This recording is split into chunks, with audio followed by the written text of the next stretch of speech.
बच्चों, आज हम क्लास 6 संस्कृत में तीसरा पाठ पढ़ेंगे। तीसरा पाठ है, तृतीय पाठ है, शब्द परिचय है 3।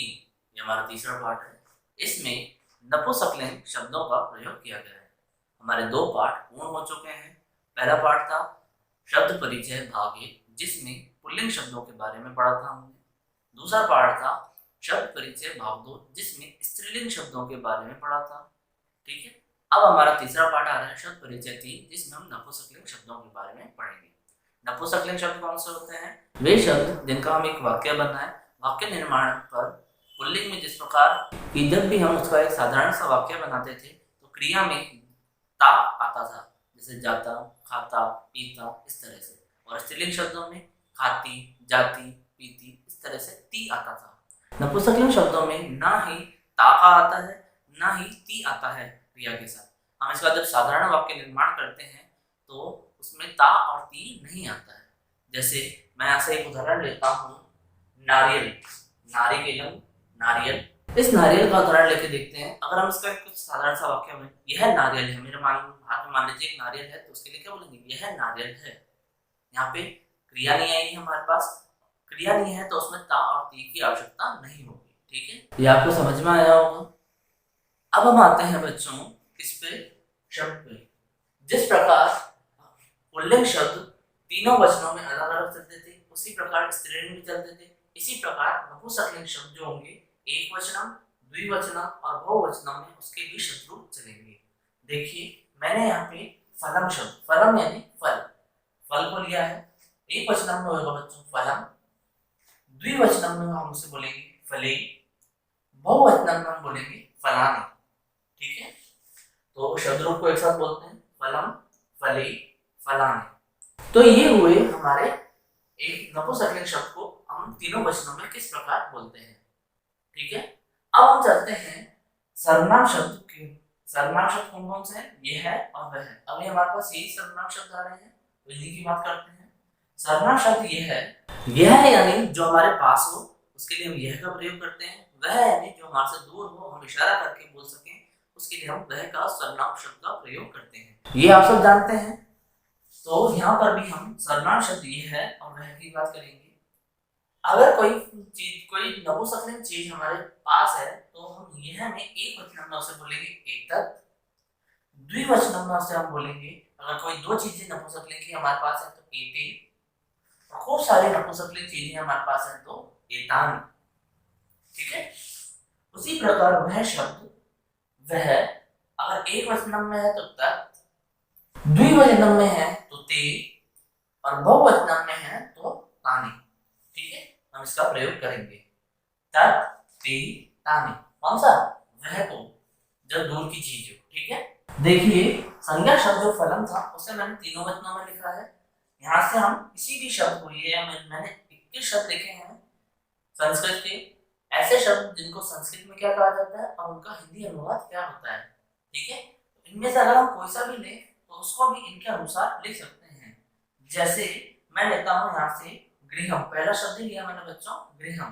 तो गृहम को एक वचन में गृहम, द्विवचन में गृहे, बहुवचन में गृहाणि। इधर देखिए, लिखता हूँ यहाँ पे गृहम, गृहे, गृहाणि। देखो बच्चों, यहाँ पे नी है और यहाँ पे अणी आया है। इसका एक कारण होता है, मैं इसको थोड़ा बाद में बताऊंगा। अभी यहाँ पे ध्यान रखिए, गृहम, गृहे, गृहाणि। इसके घर, गृहम यानी घर, इसके तीनों वचनों में मैंने लिख दिया। अगर वहीं हमें गृहम के लिए यह से दर्शाना हो तो हम क्या लिखेंगे? एतत्। एतत् यानी यह।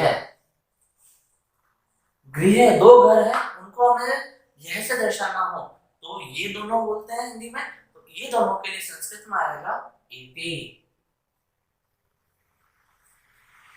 और बहुत सारे घर हों और उनको हमें यह से दर्शाना है तो इसे हिंदी में क्या बोलते हैं? ये सब। ये सब का बहुवचन हो जाएगा एतान, ये लिखा हुआ।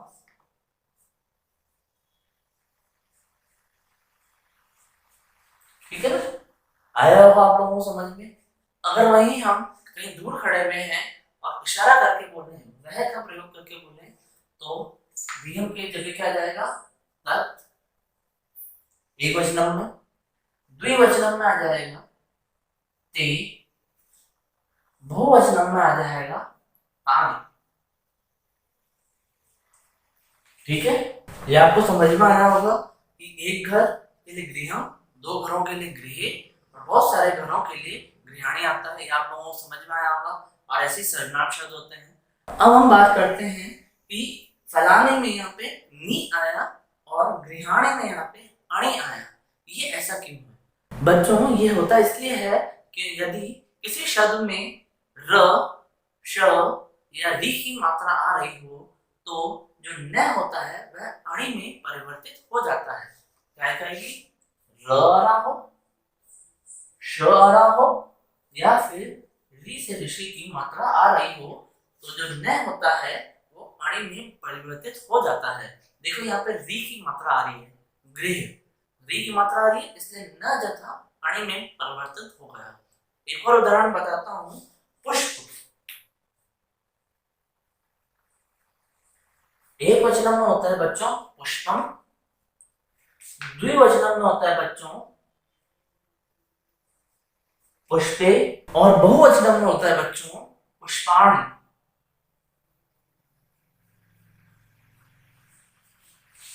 अब यहाँ पे अणय क्यों आया? क्यों? यहाँ पे श की ध्वनि आ रही थी। अगर किसी शब्द में ये तीन ध्वनियां आ रही हो तो हमें क्या करना होता है? न जो होता है अणय में परिवर्तित हो जाता है। ये नपुंसकलिंग में नहीं, ये किसी भी शब्द के साथ हो सकता है। ये पुल्लिंग में भी हो, अगर पुल्लिंग के किसी शब्द में र की ध्वनि आ रही हो और वहां पे न आ रहा हो तो न जो होगा वो अणय में परिवर्तित हो जाएगा। ये पुल्लिंग, स्त्रीलिंग और नपुंसकलिंग तीनों में ये नियम लागू होता है। ठीक है बच्चों, अब हम नपुंसकलिंग शब्दों पर आते हैं। ये कुछ नपुंसकलिंग शब्द संस्कृत में क्या कहलाए जाते हैं और उनका हिंदी अर्थ क्या है ये लिखा हुआ है। ठीक है, तो अब हमें करना क्या है? ये जो 21 शब्द हैं ये आपको अपनी कॉपीज में लिखने हैं, यहाँ से लेके यहाँ तक ये 21 शब्द हैं, ये आपको कॉपीज में लिखने हैं। कल मैंने आपको शब्दार्थ लिखने के लिए दिए थे, उसके नीचे एक के नीचे एक। मैं एक बार पढ़ रहा हूँ, आप सभी देख लें, अगर किसी को समझ में नहीं आए तो। गृहम घर, द्वारम द्वार या दरवाजा, सोपानम सीढ़ी। बच्चों सोपानम सीढ़ी को कहते हैं, एक सीढ़ी। उपनेत्रम चश्मा, छत्रम छाता, व्यजनम पंखा, मुकुटम मुकुट, कंकतम कंघा, कृष्ण फलकम श्यामपट।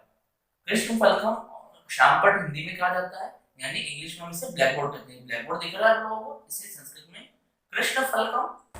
कर वस्त्रम रुमाल, सीवन यंत्रम सिलाई मशीन, चक्रम पहिया, षटकम बैलगाड़ी, पर्णम पत्ता, दूरदर्शनम को दूरदर्शन यानी हमारा टीवी, विमानम हवाई जहाज, नारिकेलम नारियल, संगणकम यानी कंप्यूटर, पुष्पम पुष्प, कमलम कमल, क्रीडनकम खिलौना। ये हमारे 21 शब्द है बच्चों। मैं साइड में हो गया हूँ, अगर किसी का कुछ छूट जाए तो वीडियो पॉज कर लीजिए और ये 21 शब्द आपको लिखने हैं। ठीक है, ये आपको समझ में आया होगा बच्चों। मैं एक बार वापस दोहरा देता हूँ कि गृहम एक वचनम यानी एक घर, गृह दो घर, गृहाणी बहुत से घर, एतत् एक वचनम में, एते द्विवचनम में, एतानि बहुवचनम में आता है। उसी प्रकार वह के लिए तत्, ते, तानि एक वचनम, द्विवचनम और बहुवचनम में आते हैं। ठीक है, और मैंने बताया जहाँ पे र, श और री की मात्रा होती है वहां पे उस शब्द में न जो होता है अणय में परिवर्तित हो जाता है। ठीक है, अब आपका आज का होमवर्क क्या है बच्चों? आपका पहला होमवर्क क्या है बच्चों कि ये जो शब्द हैं 21 शब्द ये आपको अपनी कॉपी में जो कल शब्दार्थ दिए थे मैंने उसके नीचे लिखने हैं। ठीक है, उसके बाद दूसरा होमवर्क ये है कि इन शब्दों का प्रयोग करके आपको फल के अनुसार, जैसे फल के चले फलम, फली, फलाने, इस प्रकार आपको इन शब्दों को बोलना है। बोल के याद करना है। तो गृहम का क्या होता है? गृहम, गृहे, गृहाणि। द्वारम का द्वारम, द्वारे, द्वाराणि। अण आ जाएगा, द्वार में भी र की अब ध्वनि आ रही है इसलिए अण हो जाएगा। ठीक है, ये आपके दो होमवर्क हुए। तीसरा होमवर्क क्या है बच्चों कि आपको ये शब्द जो है इन्हें याद करना है, संस्कृत और उनका हिंदी हिंदी अर्थ। हिंदी याद हो तो संस्कृत में क्या कहते हैं, संस्कृत याद हो तो हिंदी में क्या कहते हैं, ये हमारे को 21 शब्द जो है ये याद करना है। ये आपके 3 होमवर्क हुए बच्चों। ठीक है, आज की हमारी संस्कृत की क्लास यही समाप्त होती है।